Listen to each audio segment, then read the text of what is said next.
Assalamualaikum warahmatullahi wabarakatuh. Jadi kali ini saya akan memaparkan hasil analisis terhadap PT Atama Investama Tbk yang telah saya lakukan. Sebelumnya izinkan saya memperkenalkan diri. Saya Dwi Siva Putri Setiadi, mahasiswa Universitas Bangunan Jaya, Prodi Akuntansi angkatan 2022. Jadi, laporan ini disusun untuk memenuhi tugas ujian akhir semester mata kuliah perilaku organisasional yang diambil oleh Bapak Dr. Ade Sandi SMAK. Bentuk ujian ini berupa analisis organisasi berdasarkan laporan tahunan perusahaan yang terdaftar di Bursa Efek Indonesia. Jadi ini ada beberapa hal yang akan saya jelaskan. Jadi yang pertama itu ada profil perusahaan, kemudian yang kedua alasan kenapa saya memilih perusahaan tersebut, kemudian yang ketiga itu ada soal analisis pertama, itu yang berupa perusahaan terpilih, analisis efektivitas organisasi, teori perilaku organisasi yang relevan, rekomendasi strategi manajerial, dan yang terakhir yaitu soal analisis kedua yang mencakup perusahaan terpilih, kemudian analisis laporan, teori perilaku organisasi untuk analitis, dan yang terakhir yaitu solusi manajerial berbasis teori. Oke, selanjutnya yaitu profil perusahaan. Jadi perusahaan yang terpilih yaitu PT Atama Investama Tbk. Jadi PT Atama Investama Tbk atau IMS yang sebelumnya dikenal dengan PT Akbar Inama Muslimat Tbk merupakan perusahaan yang telah lama beroperasi dalam industri energi, khususnya di bidang pertambangan dan distribusi batubara. Sejak didirikan pada tahun 1997, perusahaan ini memfokuskan kegiatan usahanya pada sektor batubara, baik dalam hal eksplorasi dan produksi maupun dalam penyedia jasa pendukung yang terkait dengan distribusi dan logistik energi. Dalam perjalanannya, PT Atama Investama ini berhasil membangun reputasi sebagai pemain yang cukup berpengaruh di industri energi nasional. Namun, seiring dengan dinamika pasar dan meningkatnya tekanan hidup sektor energi berbasis fosil, perusahaan mengambil langkah strategis dengan melakukan transformasi model bisnis secara menyeluruh. Sejak tahun 2023, PT Atama Investama Tbk mulai mengalihkan fokus usahanya ke sektor gaya hidup sebagai bagian dari strategi diversifikasi yang lebih luas. Transformasi ini ditandai dengan ekspansi ke berbagai lini bisnis baru yang lebih berorientasi pada konsumen seperti industri makanan dan minuman atau F&B, media, olahraga, serta properti. Yang selanjutnya yaitu di sini ada beberapa alasan mengapa saya memilih PT Atama Investama Tbk ini. Yang pertama yaitu perubahan strategis dan transformasi bisnis. PT Atama Investama Tbk mengalami transformasi signifikan dari perusahaan yang sebelumnya bergerak di sektor batubara menjadi perusahaan investasi multisektor di bidang gaya hidup seperti makanan, minuman, F&B, media, olahraga, dan properti. Kemudian yang kedua, tantangan dan efektivitas organisasi. Laporan keuangan tahun 2024 menunjukkan adanya kerugian bersih sebesar 1,48 miliar, meskipun terjadi perbaikan dibanding tahun sebelumnya yang mencatat rugi lebih besar, yaitu sebesar 13,76 miliar. Nah, jadi kondisi ini menunjukkan adanya tekanan internal dan tantangan efisiensi yang menjadikan perusahaan ini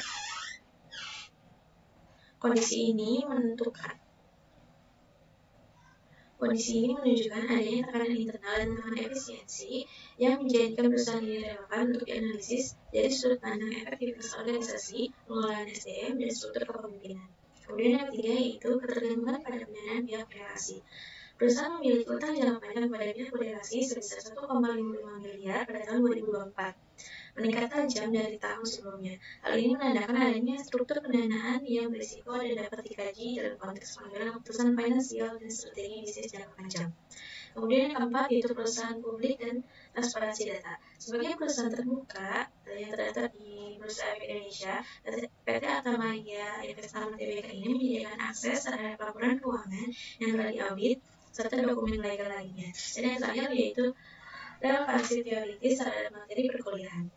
Proses transformasi dan restrukturisasi organisasi yang terjadi di PT Atama Investama ini memberikan banyak contoh nyata untuk menerapkan teori-teori perilaku organisasi seperti teori perubahan organisasi, gaya kepemimpinan, budaya perusahaan, serta manajemen konflik dan SDM.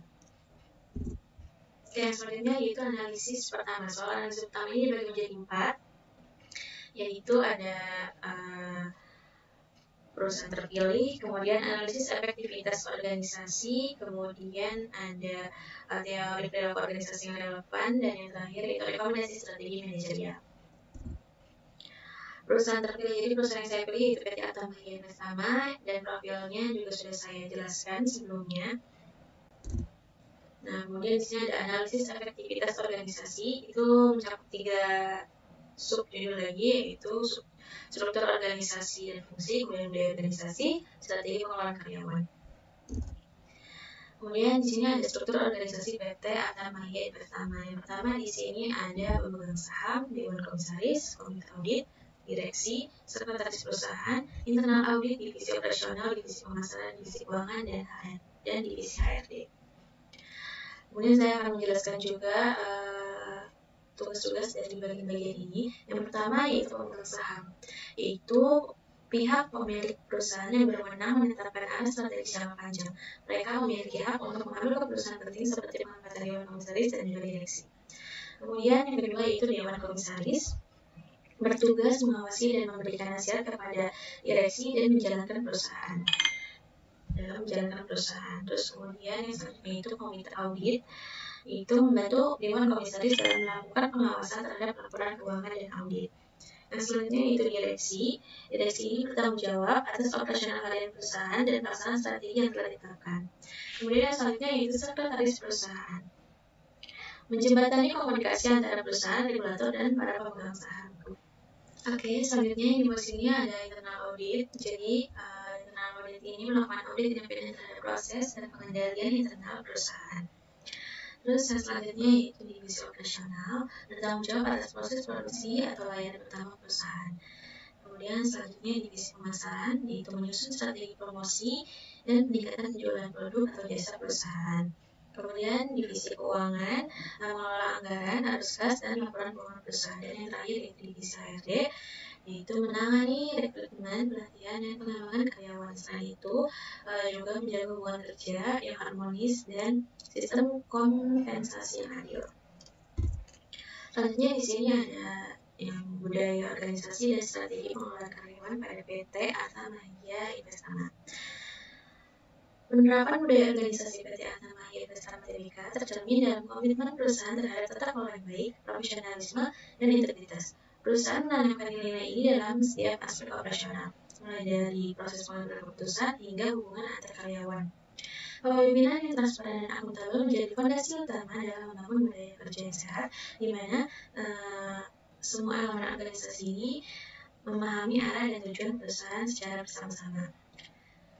Selain itu, perusahaan mendorong kolaborasi lintas divisi dan keterbukaan komunikasi. Setiap divisi diharapkan dapat bekerja sama secara sinergis untuk mencapai tujuan perusahaan tanpa mengabaikan peran dan tanggung jawab masing-masing. Karyawan diberikan ruang untuk menyampaikan ide, memberikan masukan, dan terlibat aktif dalam proses perbaikan keberlanjutan. Melalui pendekatan ini, PT Atama Jaya Investama Tbk ini membangun lingkungan kerja yang dinamis dan adaptif terhadap perubahan. Selanjutnya di sini ada strategi pengelolaan karyawan pada. Jadi strategi pengelolaan karyawan pada PT Atama Jaya Investama Tbk ini dirancang untuk menciptakan sumber daya manusia kompeten, profesional, dan berdaya saing tinggi.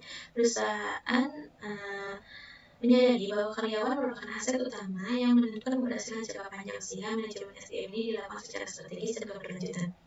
Pendekatan ini mencakup proses rekrutmen yang selektif, pelatihan dan pembangunan hingga sistem penilaian dan penghargaan yang adil. Kemudian di sini ada beberapa strategi pengelolaan karyawan yang diterapkan, yaitu rekrutmen dan seleksi berkualitas, kemudian pelatihan dan pengembangan, kemudian sistem nilai kinerja, kemudian pemberian kompensasi dan penghargaan, selanjutnya pengembangan karir, dan yang terakhir yaitu pendekatan kesejahteraan dan keseimbangan kerja. Kemudian yang selanjutnya di sini ada teori organisasi yang relevan. Di sini ada dua, yaitu yang pertama effective event theory, dikembangkan oleh Howard M. Weiss dan Russell Provenzano pada tahun 1998, yang menjelaskan bagaimana kejadian emosional sehari-hari di tempat kerja mempengaruhi mood, kepuasan kerja, dan kinerja karyawan. Jadi teori ini cocok diterapkan di perusahaan investasi seperti PT Atama Jaya Investama Tbk karena kejadian kecil seperti feedback positif atau tekanan deadline bisa langsung mempengaruhi motivasi, komitmen, dan juga layanan terhadap klien. Kemudian yang selanjutnya yang kedua di sini ada model budaya organisasi Edgar Schein. Edgar Schein memperkenalkan model 3 lapis budaya organisasi, yaitu artefak, tata nilai, dan simbol eksternal, kemudian nilai-nilai yang dianut, dan yang terakhir yaitu asumsi, dasar tak terucap. Jadi model ini membantu PT Atmajaya bersama menanamkan budaya investasi yang kuat, misalnya integritas, profesionalisme, dan orientasi jangka panjang. Karena budaya yang kuat akan membentuk perilaku karyawan dalam berinteraksi dengan klien, risiko, dan kepatuhan regulator. Kemudian yang selanjutnya itu ini terakhir dari soal analisis pertama, itu ada rekomendasi strategi manajerial. Jadi berdasarkan analisis terhadap struktur organisasi, budaya, dan strategi pengelolaan SDM PT Atmajaya bersama, berikut adalah rekomendasi strategi manajerial dapat diterapkan untuk meningkatkan efektivitas dan daya saing perusahaan. Yang pertama yaitu menguatkan budaya kinerja berbasis nilai. Budaya organisasi telah mengedepankan integritas, profesionalisme, dan keterbukaan perlu diperkuat dengan indikator yang lebih terstruktur. Manajemen menerapkan value-based performance metric yang menghubungkan budaya perusahaan dengan target kerja karyawan. Kemudian yang kedua yaitu penerapan kepemimpinan partisipatif. Jadi agar struktur organisasi lebih adaptif dan komunikatif. Manajemen disarankan menerapkan gaya kepemimpinan partisipatif, di mana secara aktif melibatkan karyawan dalam proses pengembangan perusahaan, khususnya dalam divisi operasional dan juga pemasaran. Yang selanjutnya yaitu ada digitalisasi proses manajemen SDM. Strategi pengelolaan SDM perlu diperkuat dengan transformasi digital melalui penerapan sistem manajemen SDM berbasis teknologi. Jadi sistem ini akan mempermudah proses evaluasi kinerja, rekrutmen, pengembangan karyawan, serta monitoring kepatuhan dan budaya kerja secara real time. Kemudian yang keempat yaitu program pengembangan talenta berbasis karir. Jadi untuk menjaga kesinambungan kepemimpinan dan meningkatkan retensi karyawan, perusahaan sebaiknya menggunakan program talent, people line, dan career mapping. Jadi setiap karyawan perlu memiliki rencana pengembangan karir jangka menengah sampai jangka panjang yang dikaitkan dengan kepatuhan strategis perusahaan. Dan yang terakhir yaitu penguatan sistem reward dan recognition, yaitu jadi meskipun sistem kompensasi telah berbasis kinerja, penting bagi manajemen untuk menambah elemen penghargaan finansial seperti manfaat publik, program employee appointment, atau sistem apresiasi tim. Jadi strategi ini terbukti efektif dalam meningkatkan motivasi intrinsik dan loyalitas karyawan. Dan selanjutnya masuk ke analisis kedua. Jadi di soal analisis kedua ini juga ada 4 bagian. Ada perusahaan terpilih, kemudian ada analisis laporan, kemudian ada teori perilaku organisasi untuk analitis, dan yang terakhir yaitu solusi manajerial berbasis teori. Oke, jadi di sini perusahaan terpilih masih sama. Saya masih memilih PT Atmajaya bersama Tbk. Kemudian yang selanjutnya yaitu analisis laporan. Jadi analisis laporan ini terbagi menjadi 3 kategori lagi, yaitu tantangan internal organisasi, kemudian perubahan manajemen, dan gaya kepemimpinan. Oke, jadi pada tantangan internal organisasi PT ini ada beberapa hal yang saya cantumkan di sini. Yang pertama itu kerugian usaha yang berkelanjutan. Jadi perusahaan ini mencatat rugi bersih sebesar 1,48 miliar pada tahun 2024. Setelah pada tahun sebelumnya itu juga merugi sebesar 375 miliar. Jadi hal ini menunjukkan adanya tantangan dalam efisiensi operasional, penjualan, pengelolaan biaya yang mempengaruhi keberlangsungan usaha dan daya tarik investor.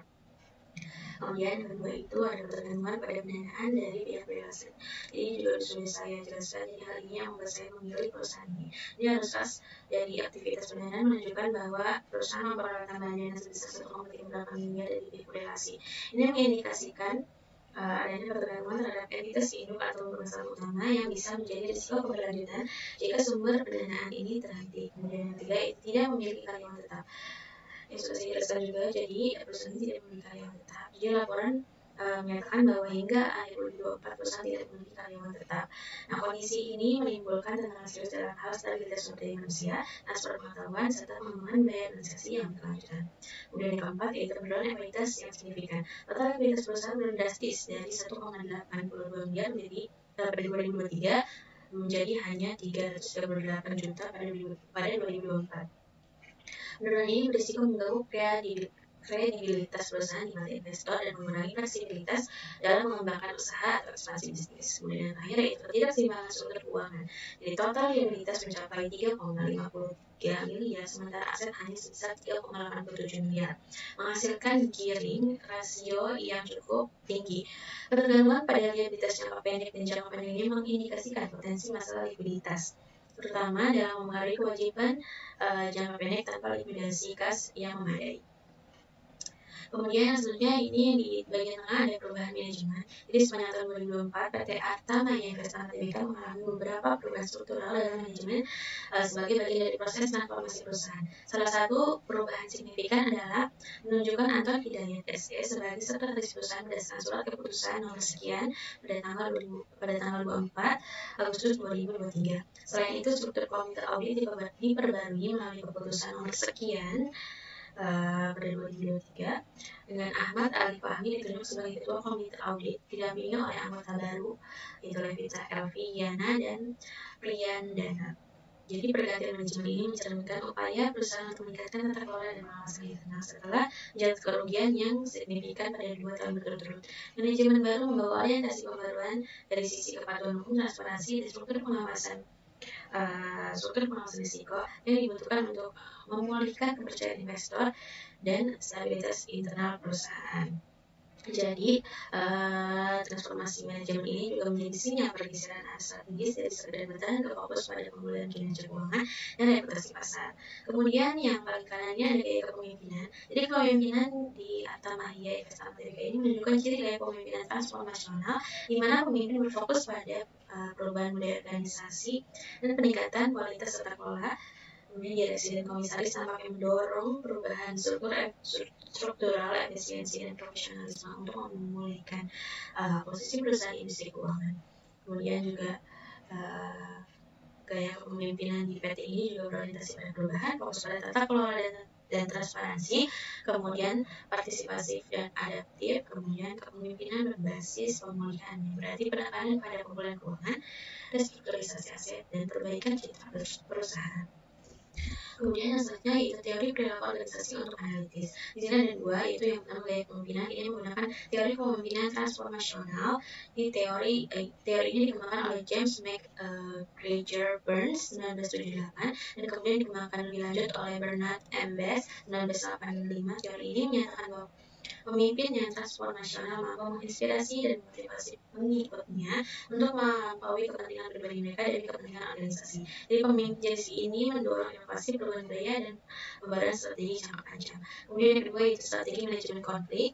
Itu menggunakan teori Thomas Kilmann, konflik mode instrumen. Jadi teori ini dikembangkan oleh Kenneth W. Thomas dan Ralph H. Kilmann dan membagi gaya manajemen konflik menjadi 5 pendekatan utama, yaitu bersaing, berkolaborasi, kompromi, menghindar, dan mengakomodasi. Setiap pendekatan disesuaikan dengan situasi dan tingkat kepentingan yang terlibat. Jadi berdasarkan kondisi internal PT Arta Maya Investama Tbk, terutama terkait ganti struktur manajemen, restrukturisasi, dan tekanan keuangan, yaitu melakukan pendekatan kolaborasi dan juga kompromi. Jadi tampaknya paling relevan dua hal tersebut. Jadi strategi ini memungkinkan manajemen baru mencegah stabilitas internal terhadap kemudian tetap melibatkan pemegang saham, dewan komisaris, dan auditor independen dalam perumusan arah baru perusahaan. Kemudian ini ada bagian terakhir dari analisis kedua ini, yaitu ada solusi manajerial berbasis teori. Ini juga menyangkut terkait yang sebelumnya, yaitu gaya kepemimpinan yang transformasional. Jadi pemimpin transformasional seperti yang dijelaskan oleh Burns 1978 dan Bass 1985 sebaiknya mendorong peningkatan kinerja melalui beberapa hal, seperti yang pertama ada visi yang menginspirasi. Jadi manajemen itu perlu merumuskan visi bersama, misalnya pemulihan kinerja dan tata kelola prima, serta mensosialisasikannya kemudian secara konsisten. Kemudian yang kedua itu stimulasi intelektual, jadi mendorong inovasi dengan mengadakan forum ide lintas divisi, yaitu operasional, pemasaran, keuangan, untuk meningkatkan efisiensi dan sinergi. Dan yang terakhir yang ketiga, pertimbangan individu, jadi menerapkan monitoring dan coaching personal, terutama bagi talenta kunci untuk meningkatkan kompetensi dan mengurangi ketergantungan pada tenaga berrelasi. Oke, yang selanjutnya ini ada strategi manajemen konflik berdasarkan Thomas Kilmann. Jadi Thomas dan Gilman 1927 membagi gaya manajemen konflik menjadi 5 metode, tetapi untuk PT Arta Mahia mengacu pada 2 mode, yaitu yang kolaborasi dan juga kompromi seperti yang sudah dijelaskan sebelumnya. Jadi pada bagian kolaborasi, gunakan mode ini dalam mendefinisikan masalah dan implementasi perubahan, misalnya menyatukan pandangan direksi, komisaris, dan pihak berrelasi dalam menyesuaikan model pendanaan dan operasional. Jadi mode ini memungkinkan solusi win to win dan paling efektif dalam menyelesaikan konflik kompleks. Kemudian yang kompromi itu cocok untuk memutuskan kebuntuan cepat pada isu minor, misalnya pembagian wewenang sementara atau penugasan tim gabungan untuk pengawasan internal, membantu menjaga stabilitas sambil menunggu solusi jangka panjang. Jadi, kesimpulannya, berdasarkan analisis terhadap PT Arta Mahia Investama Tbk, dapat disimpulkan bahwa perusahaan ini, yaitu PT Arta Mahia Investama Tbk atau IMS Tbk, memiliki struktur organisasi yang lengkap dengan pembagian fungsi kerja yang jelas, serta budaya organisasi yang menekankan integritas, profesionalisme, dan kolaborasi antar divisi. Strategi pengelolaan SDM mencakup rekrutmen selektif, pelatihan, sistem penghargaan berbasis kinerja, serta perhatian pada kesejahteraan karyawan, meskipun hingga akhir 2024 belum memiliki karyawan tetap. Selain itu, perusahaan juga mulai menerapkan budaya kerja dinamis dan adaptif melalui program pengembangan SDM yang berkelanjutan. Sekian pemaparan dari saya, kurang lebihnya mohon maaf. Terima kasih. Wassalamualaikum warahmatullahi wabarakatuh. Terima kasih.